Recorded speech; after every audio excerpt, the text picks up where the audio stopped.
কুনাল কেমন লাগলো? দারুণ দারুণ লাগলো, দারুণ পুরো। মানে আগের যেটা ছিল কোনটা, এটা তো? এটা ছিল, এটা মানে এখনো আছে, এটা এখনো আছে। তো এটা নতুনটা কেমন লাগলো? নতুনটা দারুণ চালাতে, দারুণ চালাতে। এটা 3 কিলোওয়াটের S1X এর 3 কিলোওয়াট। এর টপ স্পিড কত জানিস? 115। ওটার থেকে আরো 15-25 স্পিড বেশি আছে। ওটা তো কত ওঠে? S1X এ 89 মানে 90, তাই না?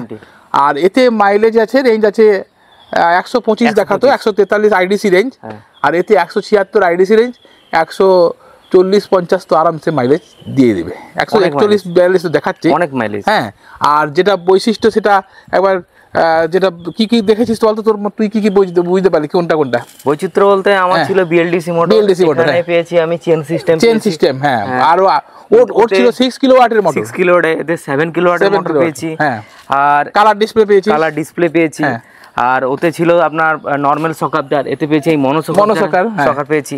সিটটাকে একটু ভালো লাগে, সিটটা ভালো হয়েছে, কালার ডিসপ্লে আছে। হ্যান্ডেল আগের থেকে গ্রিপ বেশি ভালো হয়েছে, বডি গ্রাফিক্স আছে। হ্যাঁ, শক্তপোক্ত আরো হয়েছে, আগের থেকে শক্তপোক্ত হয়ে গেছে, অনেকটা শক্ত হয়েছে। আমার গাড়িটা হয়ে গেল প্রায় 4 মাস। হ্যাঁ, তো এটা চালিয়ে দেখলাম ওর থেকে আরো শক্তপোক্ত হয়েছে। মানে ওলা আস্তে আস্তে অনেক কিছু চেঞ্জেস করছে, তাই তো? হ্যাঁ, দিন যত যাচ্ছে আপডেট তত হচ্ছে। আচ্ছা, তো এই যে এই গাড়িটাতে যেটা আমরা, এই গাড়িটা কত কিলোমিটার করেছে? 7000 পেরিয়ে গেছে। 7000 পেরিয়ে গেছে। আমরা দেখিয়ে নিই আমাদের কুনাল কত কিলোমিটার চালিয়েছে। 7216 কিলোমিটার। 7216 কিলোমিটার। কত দিনে? 4 মাস। 4 মাসে 7216 কিলোমিটার, মানে মারাত্মক ব্যাপার তো দেখতে গেলে। পার ডে 100 কিলোমিটারের কাছাকাছি। Per day 100 kilometre. এটা ওলা এসে 3 কিলোওয়াটটা। 3 কিলোওয়াট। এখন অবধি কোনো সমস্যা নেই। মানে সমস্যা থাকে, সে তো ওলা তো সার্ভিস পয়েন্ট আছে। আপনি যেখান থেকে কিনবেন তার থ্রুতে ভালোভাবে সার্ভিস পেয়ে যাবেন। আভা এন্টারপ্রাইজে কিনুন, ভালোভাবে সার্ভিস পেয়ে যাবেন, সার্ভিস পাওয়া যায়। মানে ওলার প্রবলেমটা কি আমরা কি কার মাধ্যমে কিনছেন সেইটা হচ্ছে মেন কথা, ডিপেন্ড করে নাকি? অবশ্যই। আভা এন্টারপ্রাইজ থেকে কিনলে, ফ্লিপকার্ট থেকে কিনবেন, সার্ভিস পাবেন না। আপনি আভা এন্টারপ্রাইজে এসে কিনুন, গাড়ি প্রবলেম হবে, আভা এন্টারপ্রাইজে এসে জানান, তুরন্ত সার্ভিস পাবেন। একদম তুরন্ত সার্ভিস। ওলা নিয়ে এত যে সমস্যা, তার মেন কারণটা কি? মেন কারণ হচ্ছে, দেখুন, আপনি ফ্লিপকার্ট থেকে কিনলেন, কিভাবে কিনলেন, এবার কাস্টমার অফিসে গেলেন, সেখানে আপনি কিভাবে জানাবেন? ও হচ্ছে ওদের মানে পেঁচিয়ে যায় ব্যাপারটা, অনেক টাইম লেগে যায়। মানে ইনস্ট্যান্ট সার্ভিস হয়, অনেক সময় ছোটখাটো প্রবলেমগুলোই কোনো গাইড পাওয়া যায়, তাই তো? পাওয়া যায় না। মানে মেন ব্যাপারটা হচ্ছে গাড়িটা ভালো, গাড়ির কোয়ালিটি নিয়ে কোনো সমস্যা নেই, কোনো কথা হবে না। কিন্তু সমস্যা হচ্ছে কি, এর সাপোর্ট নেই, তাই তো? মানে যেটা আমরা নর্মালি কি হয়, ডিলার পয়েন্টে কিনি, সেখান থেকে তার যদি কোনো সমস্যা হয়, সেখানে গিয়ে তাকে জানাই, তারা সেটাকে কি রিকভার করে। এর প্ল্যাটফর্মটা কিছু আলাদা, ওর অনলাইন প্ল্যাটফর্ম আছে, সেই প্ল্যাটফর্মে কেউ কিনে নিল, দিয়ে দেখা গেল ছোটখাটো প্রবলেম যেটা হচ্ছে, সেটা নিয়ে কাকে জিজ্ঞেস করবো, সেটাই হচ্ছে অসহায় লাগে, তাই তো? আর কিছু নয়। তো আমরা আভা এন্টারপ্রাইজ কি করেছি, সেটা আভা এন্টারপ্রাইজে আমার কেনার পর কোনো সমস্যা হলে আমি এখানে এসে জানাই, এখান থেকে ওখানে কথা হয়, পুরো ডাইরেক্ট ওলা সেন্টারে ইনস্ট্যান্ট সার্ভিস হয়ে যায়। আর যদি কোনোদিনও কি ওলা সার্ভিস সেন্টারে তোকে কোনোদিন নিয়ে যেতে হয়েছে? না, আমাকে নিয়ে যেতে হয়নি, কিন্তু গেছে কার মাধ্যম দিয়ে গেছে? আমাদের আভা এন্টারপ্রাইজের তরফ থেকে, আমাদের ছেলেরা নিয়ে যায়, তাই না? হ্যাঁ। তো বুঝতেই পারছেন, গাড়িটি খুব সুন্দর। গাড়িটি মানে পুরোপুরি আনন্দ নিতে গেলে এর যেটা দরকার, সেটা হচ্ছে সাপোর্টটা। আমরা সেই জায়গাটাতেই হিট করছি যে আপনারা আমাদের থ্রুতে কিনুন, আমাদের কিউআর থ্রুতে কিনুন, সে যে কোনো জায়গাতেই কিনুন না কেন, আপনি আমাদের কিউআর থ্রুতে কিনুন। তাতে আমরা যেটা দেবো, দূরের হলে আমরা কি করবো, ভার্বাল গাইডেন্স হলেই তো হয়ে যাচ্ছে নাকি? ভার্বাল গাইডেন্স হলেও অনেকটা আপনি কিন্তু সমস্যা থেকে মিটে যেতে পারে। আপনার কোনো সার্ভিস পেতে অসুবিধা হলে আমরা যেহেতু চ্যানেল পার্টনার, আমাদেরকে জানান, আমরা সেটা চেষ্টা করব তুরন্ত করে দেওয়ার। আর কাছাকাছি যদি হয়, আমরা কি করি, পিক আপ করে নিই, আমরা গাড়ি দিয়ে দিই তো নাকি, অন্য অল্টারনেট গাড়ি দিয়ে দিই। হ্যাঁ, এইগুলো আমরা কিন্তু করে থাকি। সত্যি কথাই একবারে এটা আমরা প্রতিদিনই ভিডিও করে ছাড়ি। ওলা গাড়ি কিন্তু দুর্দান্ত নাকি? একদম। কোনটা ভালো লাগলো এখন তাহলে? S1X এর 3rd জেনারেশন নেওয়া উচিত হবে, এটার থেকে তো ওটাই চালাতে বেশি ভালো লাগে। তার মানে যারা এখন নেবে, তারা কি 3rd জেনারেশনটা নেওয়াই ভালো নাকি? একদম। হ্যাঁ, দেখতেও আরো ভালো করেছে না, একটু বডি গ্রাফিক্স দিয়েছে, অনেকেই চান। আমরা দেখেছি, আমরা চায়না গাড়ি বিক্রি করি, খালি এই সব স্টিকারিং যদি থাকে, মোটামুটি লোকে কিন্তু খুশি হয়ে যায় নাকি? হ্যাঁ, কিন্তু ওলা কি করেছিল আগেকার দিনে মতো কোনো ল্যাংটো গাড়ি কোনো কিছু রাখতো না। গাড়িটা লুক ওয়াইজ ভাববেন না, যদি একটা মেশিন হিসাবে ভাবেন, তাহলে কিন্তু এটা আপনার কিন্তু অনেক ভালো, অনেকেই দেখেছি লুক ওয়াইজ ব্যাপারটাকে ভাবেন, যদি লুক ওয়াইজ না ভাবেন, মেশিন যদি ভাবে যথেষ্টই ভালো না, লুক ওয়াইজ খারাপ নয়, কিন্তু অনেকেই দেখেছি আর কি লুক ওয়াইজ ব্যাপারটাকে বিভিন্ন রকম চয়েস হয়, কিন্তু মেশিন হিসেবে কেমন ভালো, মানে দারুণ না? দারুণ জিনিস। 7000 কিলোমিটার যে গড়িয়েছি, 7000 কিলোমিটারে মানে আপনি যতক্ষণ না চালাচ্ছেন ততক্ষণ বুঝতে পারবেন না এটাকে চালিয়ে তার মজাটা কি। তো বুঝতেই পারছেন, যদি ওলা নিতে হয় একবার এসে টেস্ট ড্রাইভ নিন, যে কোনো গাড়ি আপনি নিতে পারেন, কোনো অসুবিধা নেই, কিন্তু ওলার ব্যাপারটা একবার এসে টেস্ট ড্রাইভ নিন। ওলা চালালে আপনি তেল গাড়ি চালানো ছেড়ে দেবেন একদম। হ্যাঁ, কুণাল তোর তো একটা তেল গাড়ি ছিল, এখন কি চালা স্যার? না, মানে গত 4 মাসে আমি মাত্র 200 টাকা তেল পুরেছিলাম এই গাড়িটায়, মাত্র 200 টাকা তেল পুরেছিলাম গত 4 মাসে 200 টাকা তেল পুরেছি। আচ্ছা, কারেন্ট বিল কত কিছু বেড়েছে কি? কারেন্ট বিল দেখুন, শীতকালে তো কারেন্ট বিল সেরকম কিছু বোঝা যায় না। আমার আগের মাসে বাড়িতে ফ্রিজ, সাবমার্সেল, টিভি চলে। গ্রীষ্মকালে হার্ডলি 2000 টাকার মতো বিল আছে। শীতকালে আমার সেটা আমি যদি ধরি 1400 টাকা বিল এসছে, ধরুন আমার গাড়িতে 300-400-500 টাকার মতো এসছে, আর বাদ বাকিটা বাড়ির ইলেকট্রিকে। তার মানে যায় না, মানে কোনো এফেক্ট পড়ছে না। দেখুন, আপনি মাসে যে টাকা তেল পুরেন না, সে টাকা হিসাবে যদি আপনি ইলেকট্রিক বিল ধরেন না, ইলেকট্রিক বিল কিন্তু খুবই কম আসবে, তাই না? আপনি তেল গাড়ি বের করলে পার ডে 100 টাকা থেকে 150 টাকা তেল পুরতেই হয়, ঠিক আছে? সে 150 টাকাটা আপনি হিসাব করুন চার্জের দিকে, সেটা কিন্তু কমে যাবে, একদম অনেক কমে যাবে। আচ্ছা, আরেকটা বল, এটাতে তোর কি কি মানে ওলা গাড়ি চালিয়ে মানে একবারে জেনুইন রিভিউ বল, যে ওলা গাড়িতে কি কি মানে বেনিফিট পাচ্ছে, মানে একটা লোক যদি ওলা গাড়ি কিনে কি কি বেনিফিট, মানে আমি যেটা বলি, আমার সঙ্গে কি সহমত? আমি যেটা দেখেছি, ওলা গাড়ি প্রথমত হচ্ছে টাইম সেভ করে, এটা ঠিক বললাম কি ভুল বললাম?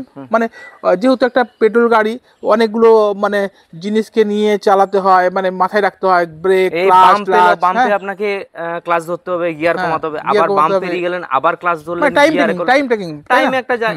আর সবথেকে বড় কথা, কারা যদি এই ধরুন নেটওয়ার্কে কাজ করেন, এই ধরুন পেট্রোলিং এর কাজ করছেন, স্প্লাইসিং এর কাজ করছেন, বা লোকাল কেবল অপারেটরের কাজ করছেন, আপনি এখানে সুন্দর স্প্লাইসিং মেশিন, ফাইবার, আপনি যাবতীয় জিনিস, ডিকির বুট স্পেস যা আছে, আপনি রাউটার সবকিছু নিয়ে যেতে পারবেন। আর ধরুন তার মানে এটা আমার এমন একটা গাড়ি যেটা হলো ফ্যামিলি ইউজ করছে, এবং জিনিসপত্র বাঁধাবাঁধির দরকার হচ্ছে না, আমি এমনিতেই পায়ের কাছে নিয়ে যেতে পারছি, তাই তো? আর ধরুন যারা এয়ারটেল বা জিওতে মার্কেট পেট্রোলিং এর কাজ করছে, উনাদের হচ্ছে পার ডে 100 থেকে 150 কিলোমিটার মাইলেজ ওদেরকে কভারেজ করতে হয়। তাই 150 কিলোমিটার যদি আপনি মাইলেজ যান, তাহলে আপনাকে 300-350 টাকা তেল পুরতে হয়। আর আপনি যদি ওলা গাড়ি নেন, তাহলে আপনার যে টাকায় আপনি পার ডে তেল পুরেন, সে টাকায় আপনি গাড়ি কিনে মান্থলি ইনস্টলমেন্ট দিয়েও আপনার টাকা বেশি হয়ে যাবে, মানে ওর যে কষ্টটাও লাগবে। আচ্ছা, তার মানে অনেক টাকা সেভ হচ্ছে, তার মানে টাইম সেভ হচ্ছে, টাকা সেভ হচ্ছে, তাই তো? আর গ্রীষ্মকালে যেটা হচ্ছে সবথেকে বড় কষ্ট হয় জানেন তো, যারা পেট্রোলিং করেন, রোড যখন খুব পরিমাণ তেতে যায় না, তখন আপনি তেল গাড়িতে পা রাখতে পারবেন না, ওখানে পা তুলে রাখতে হয়। ওলাতে আপনি সুন্দর এখানে পা রাখতে পারবেন, এবং পায়ে হিট লাগবে না। আর প্লাস হচ্ছে এটা হাওয়াটাকেও গার্ড করছে, দেখতে গেলে হাওয়াটাও গার্ড করছে। তার মানে এটাও একটা ব্যাপার গেল অনেকটা। আর একটা বল, যেটা জার্নিটা কমফোর্ট কোনটাতে? জার্নি তেল গাড়ির থেকে এটা অনেক সুন্দর গাড়ি, অনেক সুন্দর। আপনার সিট দেখেছেন, আপনি কোথায় এসে বসতে পারবেন দুজন। আবার অনেকে যারা মার্কেটিং করে, তারা পিঠে ব্যাগটা একটা হেডেক হয়ে যায়, এতে কিন্তু একটা বুট স্পেস আছে, মানে পেছনের ব্যাগটা কিন্তু এখানে দিকে রেখে দেওয়া যাবে, তাই না? অনেক বড় জায়গা। আপনি এখানে চার্জার তো নিয়ে যাওয়ার ঘোরার দরকার নরমালি দরকার লাগে না, লাগেই না। আপনি এখানে চার্জার না রাখলেও আপনার এখানে ব্যাগ থেকে যাবে, হেলমেট থেকে যাবে, অনেক কিছু ঘোরাঘুরি করেন, খাওয়ার দাওয়ার সবকিছু থেকে যাবে এখানে। তার মানে এটাও একটা অ্যাডভান্টেজ। মানে তাহলে আবার প্রথম থেকে বলছি যে এটা কি হলো, টাইম সেভ করছে, পুরো ফ্যামিলি গাড়ি হচ্ছে, সবাই চালাতে পারছে, একটা থাকলে মিসেস বাচ্চা সবাই চালাতে পারছে। আর আরেকটা বল, যেটা হচ্ছে আমি যেটা ফিল করেছি, খুব ব্যালেন্স গাড়ি, সহজে কি অ্যাক্সিডেন্ট হবে না, স্কিড করে না গাড়িটা, স্কিড করে না, তাই না? অন্য গাড়ি স্কিড করে। আমি টপ স্পিড 89 পর্যন্ত করেছি, তারপর ব্রেক করেছি, কোনোদিন গাড়িটা এখন স্কিড করেনি এখনো। তবু আমি বলবো যে যারা ওলা নেবেন, যদি মনিটারি অসুবিধা না থাকে, আমি সবসময় রেকমেন্ড করব এই মানে ডিস্ক ব্রেকটা। এগুলো সবই কিন্তু কম্বি ব্রেকিং সিস্টেম আছে, দুটো ABS বলে কম্বি ব্রেকিং, মানে আপনি একটা প্রেস করলে দুটো একসঙ্গে কাজ করে, ফলে সহজে স্কিড করবে না, উল্টে যাবে না, এটা হয় না। কিন্তু তা সত্ত্বেও যারা হাই স্পিড ভালোবাসেন, তাদেরকে সবসময় রেকমেন্ড করবো কি ওলা S1 Pro, নাকি? হ্যাঁ, S1 Proটা কিন্তু অনেক বেটার, আপনার অনেক সুবিধা হবে। আর সাসপেনশন ওলা S1 Pro আরও বেটার, যারা ভালো ফিলিংস চান। আচ্ছা, আর একটা জিনিস বলি, ওলার লাইট নিয়ে কোনো সমস্যা হয়েছে? না, আমরা তো রাত্রেই ম্যাক্সিমাম যাতায়াত করি না, আমাদের হচ্ছে নর্মাল হচ্ছে লাইটও প্রবলেম হয় না। হ্যাঁ, একটা লাইটও সাফিসিয়েন্ট হয়ে যায় নাকি? সাফিসিয়েন্ট। আর যদি দূরে দেখতে হয় জঙ্গল দিয়ে, তখন মানে দুটোই লাগাতে হয়, তাই তো? লাগে না সেরকম লাগে না, নরমালি লাগে না। আপারটা করলে একটু মানে সামনে যারা আছে তো এর লাইট তো খুব মানে তীক্ষ্ণ লাইট না, সামনে যিনি আছেন অসন্তুষ্ট হন। আচ্ছা, আরেকটা জিনিস, যারা এই লং জার্নি করছে তাদের যে ক্লান্তি আসে, মানে মোটরসাইকেল ইঞ্জিন অয়েলে যে ইঞ্জিন গাড়িতে যেটা ভাইব্রেশন হয়, এতে কি সেরকম কোনো ভাইব্রেশন নেই? কিচ্ছু নেই, ক্লান্তি অনেকটা বেশি কাজ করা যায় তো নাকি? সবথেকে বড় কথা এখানে ক্রুজ কন্ট্রোল আছে। আপনার হাত যদি ব্যথা করলে ক্রুজ অন করে দিলেন, ক্রুজ অন করে দিলেন, গাড়ি যেরকম স্পিডে চালাবেন একই স্পিডে গাড়ি করতে থাকবে। বাহ বাহ বাহ, এটা কিন্তু বুঝে নিন একবার, জেনুইন রিভিউ। এগুলো কিন্তু খুব আপনার গাড়ি কেনাতে সাহায্য করবে। আমি আরেকবার দেখাই গাড়িটাতে যেটা আছে। এই গাড়িতে আপনি এক হাতেই চালাতে পারবেন, যেহেতু এটা খুব ব্যালেন্স গাড়ি। এখানে ক্রুজ কন্ট্রোল আছে, তাই না? Cruise control. তারপর ধরুন এখানে আপনি যদি কোনো ভারী মালপত্র রাখেন, আপনি যদি শর্ট হাইটের হন, পেছন দিকে গাড়ি পেছোতে হবে, আপনাকে নামতে হবে না, রিভার্স আছে, গাড়ি আস্তে আস্তেই পেছন দিকে পিছবে। মানে আপনার সবকিছু ব্যাপার আছে একদম। আরো একটা সুবিধা যেটা আমি দেখেছি, এই গাড়িতে এক হাতে চালানো যায়। আপনি এই দিকে ঘুরালে গাড়িটা যেমন চলে, আবার ওদিকে গেলে ব্রেকও হয়। মানে না, ব্রেক না, এমনি যেটা আমরা যেটা অটোমেটিক ব্রেক, মানে এটা হচ্ছে এর মানে উল্টো দিকে ঘোরানো যায়। এটা উল্টো দিকে ঘোরালে ব্রেকের কাজ করে, প্লাস হচ্ছে আপনি অনেকগুলো বেনিফিট পাবেন।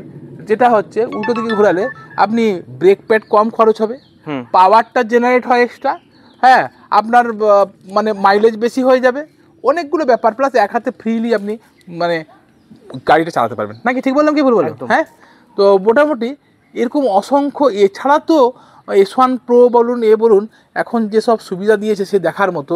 আপনি জিপিএস আছে, গাড়ি কোথায় আছে মোবাইল থেকে দেখা যায়, গাড়িতে পুরো কন্ট্রোল করা যায়, বা অনেক হিজিবিজি অনেক কিছু আছে, সেগুলো আমরা পরে ভিডিও করব।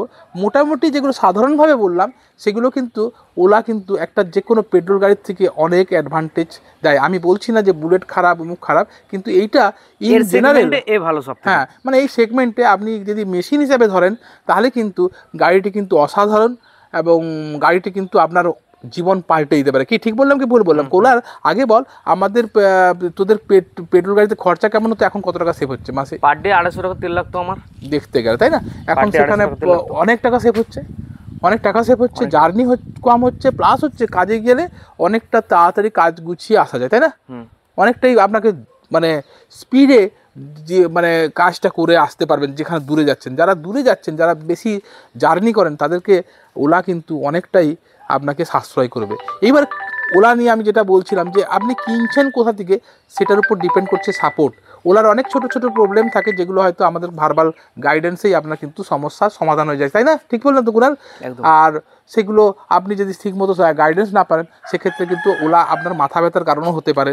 তো সেই জন্য আমরা বলছি, আপনার অনলাইন ফ্লিপকার্ট না কিনে আমাদের হেল্প নিয়ে কিনুন, আমাদের কিউআর নিয়ে কিনুন, তাহলে আমাদের সহযোগিতা পেয়ে যাবেন, আমাদের গাইডেন্স, ভোকাল গাইডেন্সটা পেয়ে যাবেন,